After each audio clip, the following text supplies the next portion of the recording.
नमस्कार दोस्तों। ये चीज़ मालूम है, इसको बोलते हैं कलावा। तो आपको मालूम है कि ये कलावा हाथ में क्यों बांधा जाता है? तो आज बात करते हैं इस कलावे की कि जब मंदिर जाते हैं या शुभ काम कार्य करते हैं या तिलक किया जाता है तो हमारे हाथ में बांधा जाता है ये रक्षा सूत्र और फिर पूजा शुरू हो जाती है। तो बात कर रहे हैं कि रक्षा सूत्र क्यों बांधी जाती है? इसी रक्षा कवच के रूप में जो हमें एक धागा बांधा जाता है तो उसको बोलते हैं कलावा।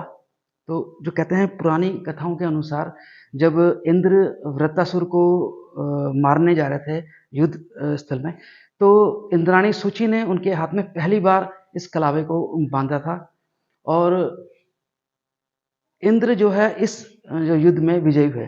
उसके बाद ये रक्षा सूत्र बांधा जाने लगा। दूसरा जो कहा जाता है कि शास्त्रों का ऐसा मत है कि कलावा बांधने से जो त्रिदेव हैं ब्रह्मा, विष्णु व महेश तथा 3 देवियाँ लक्ष्मी, पार्वती व सरस्वती की कृपा प्राप्त होती है। ब्रह्मा की जो कृपा से वो कीर्ति मिलती है। विष्णु जो भगवान हैं उनकी अनुकंपा से रक्षा बल मिलता है और जो शिव हैं हमारे वो दुर्गुणों का विनाश करते हैं।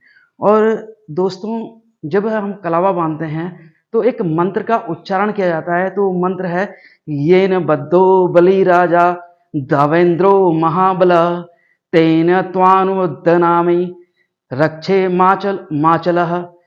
कहा जाता है कि हाथ में कलावा बांधने से मनुष्य बुरी दृष्टि से बचा रहता है क्योंकि भगवान उसकी रक्षा करते हैं और इसलिए हाथ में मोली धागा बांधने से मनुष्य के जो उसकी हेल्थ है उसमें भी बरकत होती है। कलावा बांधना वैदिक परंपरा का हिस्सा रहा है। यज्ञ के दौरान जब यज्ञ होता था तो हमारे हाथ की कलाई में इसे बांधा जाता है और बांधा जाता रहा है और आज से नहीं प्राचीन काल से ये गले में भी बांधा जाता है और कमर में भी बांधा जाता है। और आपने देखा होगा कि जो मन्नत मांगते हैं, आपने देखा होगा जो मंदिर में जाते हैं या किसी जाली पे देखा होगा मंदिर में, तो जब मन्नत मांगते हैं तो इस धागे को बांधा जाता है और जब मन्नत पूरी हो जाती है तो इस धागे को जाके खोल दिया जाता है। और आपने कई बार देखा हो कि जब हम किसी की चीज़ की पूजा करते हैं तो वहाँ भी बांधी जाती है।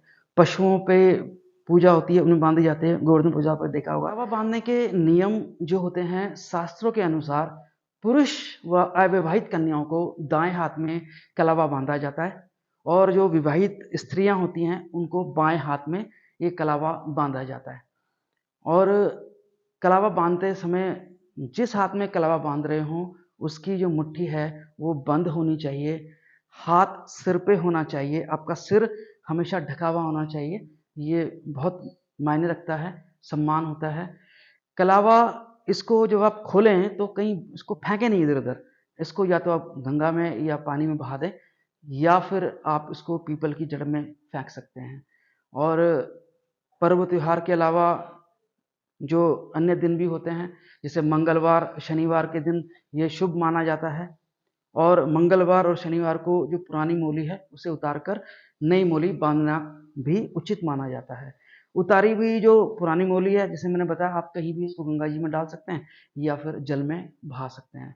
किसी अच्छे कार्य की शुरुआत में जो संकल्प होता है उसमें भी इसको बांधते हैं। जब गाड़ी लेते हैं, नए वाहन लेते हैं, उनकी पूजा करते हैं तब भी मतलब ये हमारा एक शुभ है कि हम एक शुरुआत कर रहे हैं, है ना? तो उसमें बांधा जाता है, शुभ कार्य में बांधा जाता है। तो आप जब इसको यूज़ करें तो अच्छे ढंग से यूज़ करें, सम्मान करना चाहिए हमारे जो सनातन धर्म है। और आप किसी भी धर्म के हों, हमें सबसे पहले सीखना चाहिए कि हम दूसरे धर्म की किस तरह से सम्मान करें। ये नहीं कि मेरा धर्म उच्च है और दूसरे का धर्म बेकार। तो सम्मान ज़रूरी है, तो सम्मान के लिए और शुरुआत के लिए ये शुभ माना जाता है। जैसे मैंने बताया गाय, बैल, भैंस उनके भी बाँधा जाता है। जब एक हम क्योंकि हम सनातनी हैं तो हमारे लिए सब में भगवान होते हैं, तो उनको बाँध के इसको हम उनको सम्मान देते हैं। और उनकी अगर आपको ये वीडियो अच्छा लगा तो उसको लाइक और शेयर करें और अपना ध्यान रखें, आस-पास साफ-सफाई रखें, खुश रहें और खुशियाँ बाँटते रहें। फिर मिलते हैं एक नए वीडियो में, नए टॉपिक के साथ। तब तक के लिए दीजिए आज्ञा। नमस्कार, धन्यवाद।